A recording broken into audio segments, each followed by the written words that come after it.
Australia को अगर test cricket में इस टाइम कोई टीम सही तरीके से टफ टाइम देती है वो इंडिया है। बिकॉज ऑस्ट्रेलिया अपने होम में टेस्ट क्रिकेट में स्पेशली बहुत ज़्यादा डोमिनेंट है।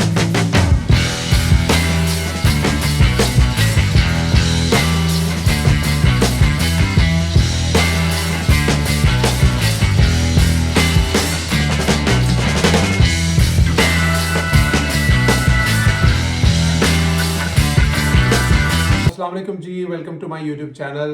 और आज हम डिस्कस करने जा रहे हैं India versus Australia Border Gavaskar trophy.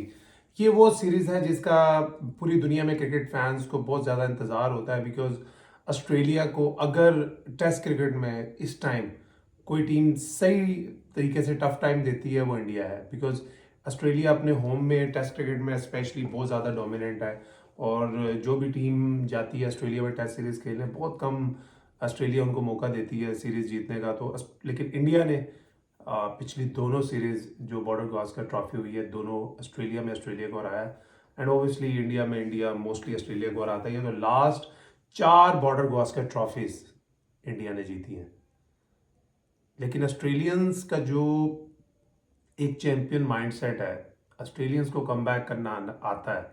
और मुझे ऐसा लगता है कि इस दफ़ा ऑस्ट्रेलिया सही मूड में लग रहा है कि इंडिया को जवाब देने के। इंडिया ऑब्वियसली इस दफ़ा अभी टेस्ट सीरीज़ खेले हैं न्यूजीलैंड से, वो अपने होम में आ रहे हैं।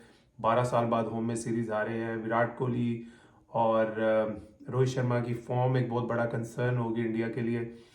और अभी वो अवेलेबल भी नहीं है, रोहित शर्मा भी अवेलेबल नहीं है, शुभमन गिल भी अवेलेबल नहीं है सिलेक्शन के लिए, उनको भी इंजरी हुई है। तो इंडिया के लिए सीरीज़ शुरू होने से पहले प्रॉब्लम्स तो नज़र आ रही हैं। और ऑन दी अदर हैंड जाते हैं ऑस्ट्रेलिया की तरफ, तो डेविड वार्नर जो कि ऑस्ट्रेलिया की टेस्ट क्रिकेट की जो टेस्ट टीम है विद इन ऑस्ट्रेलिया, वो हमेशा ऑस्ट्रेलिया की बैकबोन रहे हैं। वो उन्होंने ऑस्ट्रेलिया में टेस्ट क्रिकेट में अपने मुल्क में बहुत रन किए अगेंस्ट एवरी ऑपोजिशन। तो वो उनकी जगह एक जो लग रहा है कि वो नेथन मैक्सवेल ही, जो उनके एक नए ओपनिंग बैट्समैन है, वो लेंगे। और Marnus Labuschagne, Steve Smith, Mitchell Marsh, Travis head, Alex Carey, Nathan lion, Mitchell Starc, Pat Cummins and Josh Hazlewood, ये एक एक्सपेक्टेड प्लेइंग 11 लग रही है ऑस्ट्रेलिया की, जो कल पर्थ के ऑप्टस स्टेडियम में उतरेगी। पर्थ का पिच हमेशा जब से हमने होश संभाली है सुना है कि काफ़ी तेज़ होता है, फास्ट बॉलर्स को बहुत हेल्प देता है, बाउंस काफ़ी ज़्यादा होता है। और मुझे एक चीज़ और भी लगती है कि इस दफ़ा इंडिया को ऑस्ट्रेलिया में काफ़ी घास वाले और बाउंसी पिच मिलने वाले हैं। उनको ना कोई इजी पिच नहीं मिलने वाले, कोई एशियन टाइप या इस तरह के नहीं। मुझे लगता है कि बहुत ज़्यादा घास होगी पिच पे, बहुत ज़्यादा बाउंस होगा। इंडिया की जो एक्सपेक्टेड 11 हमें लगती है वो जायसवाल, केएल राहुल ओपन होंगे, पेडिकल 3 पे शायद खेलें चूँकि शुभमन गिल नहीं अवेलेबल, विराट कोहली होंगे, सरफराज खान, ऋषभ पंत।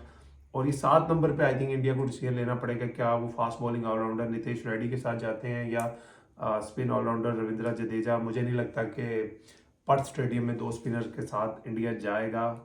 अश्विन मेरे ख्याल में, अगर आप बैटिंग लाइनअप देखें ऑस्ट्रेलिया की, तो उनमें काफ़ी लेफ्ट हैंडर्स हैं, तो लगता है कि अश्विन खेलेंगे। वरना ऑस्ट्रेलियन मोस्टली सीरीज़ में जो इंडिया की टीम है वो मोस्टली रविंद्र जडेजा के साथ गई है। अश्विन को बहुत कम मौका मिलता है ऑस्ट्रेलिया में खेलने का, लेकिन इस सीरीज़ में मुझे ऐसा लगता है कि अश्विन खेलेंगे। और बुमराह, सिराज और आकाशदीप, ये एक बड़े अच्छे एडिशन है फास्ट बॉलर इनकी। मैंने पिछली टेस्ट सीरीज़ में बॉलिंग देखी, बहुत सिमिलर ये लगते हैं मोहम्मद शामी की तरह। और ये मुझे लगता है कि बड़ा की रोल अदा कर सकते हैं अगर पिचेस बॉलिंग के लिए साजगार होती हैं, जो कि मुझे लगता है होंगी भी सही।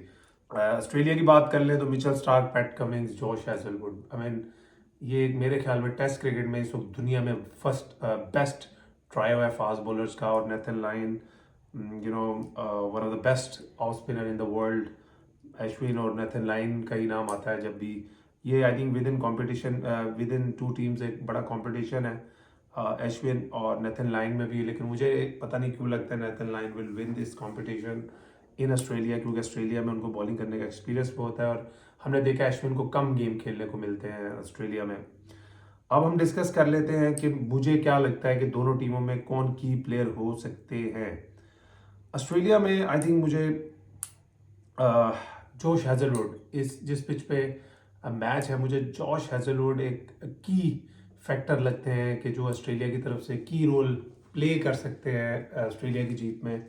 और इंडिया की तरफ से one end only Jasprit Bumrah. और मुझे ऐसा लगता है कि अगर इस दफ़ा इंडिया थोड़ा सा अंडर प्रेशर होगा, यू नो एक तो एक्सपेक्टेशन बढ़ गई। पहले जब आप 1-2 सीरीज जीते थे, you were not expected to win, you won, and now you have won 2 in a row, your country is expecting you to win. और अब मुझे लगता है प्रेशर इंडिया पे भी होगा, तो बुमराह का परफॉर्म करना मेरे ख्याल में इंडिया के लिए बहुत ज़रूरी है। अगर इनका जो ट्रायो है, आकाशदीप भी बड़ा की रोल प्ले कर सकते हैं। तो overall I think we are expecting कि एक बड़ी कांटेदार सीरीज़ मिले। वैसा ना हो जैसे हम मोस्टली टीमें जब ऑस्ट्रेलिया जाती हैं उनके साथ होता है, वन साइडेड अफेयर होते हैं। अगर कोई team obviously at this point of time Australia को ऑस्ट्रेलिया में दे सकती है, वो इंडिया की है। और आई थिंक विराट कोहली को डिस्कस ना करें तो वो भी एक जाती होगी कि Virat Kohli obviously is not in the best of form, but whenever Virat Kohli goes to Australia, best comes out of him. So we are expecting, as a cricket fan, as a Virat Kohli fan, we are expecting a Virat Kohli, should come back in the form and get those big runs जो उन्होंने हमेशा Australia में किए हैं। और it will be a good competition if Virat Kohli gets runs for India, then India is in the game. Otherwise, they have good players, but I think Virat Kohli will be key, and when Rohit Sharma comes, because when your senior players perform करते हैं तो आपकी team lift होती है। जब senior player से perform नहीं होता तो बहुत मुश्किल हो जाता है। तो we are wishing both team all the best for this wonderful series. और आपसे मुलाकात होती है कल पहले दिन के खेल के बाद। अपना ख्याल रखिएगा, एंड मेरा channel cric talk with Shoaib Maqsood please subscribe कर लीजिए और अपना ख्याल रखिएगा। Thank you.